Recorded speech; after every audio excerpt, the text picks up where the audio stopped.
আপনি এতটাই শক্তিশালী এবং সম্মানিত হয়ে উঠতে পারবেন যে কেউ আপনাকে অবহেলা করতে পারবে না।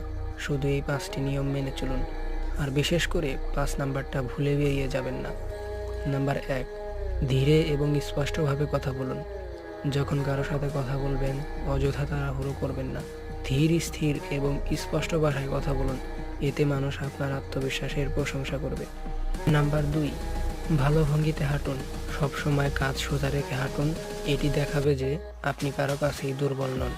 নাম্বার 3, অন্যের জায়গায় যাবেন না। যেখানে আপনাকে আমন্ত্রণ জানানো হয়নি বা প্রয়োজন নেই সেখানে যাবেন না।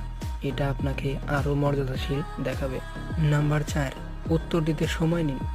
কারো কথা শুনে সঙ্গে সঙ্গে উত্তর দিবেন না। কিছুক্ষণ ভেবে সংক্ষেপে উত্তর দিন। এতে সামনের মানুষটি আপনার মনোভাব বুঝতে পারবে না। নাম্বার 5, ফলাফল দেখান, কথা নয়। আপনার কাজের মাধ্যমে আপনার ক্ষমতা এবং সাফল্য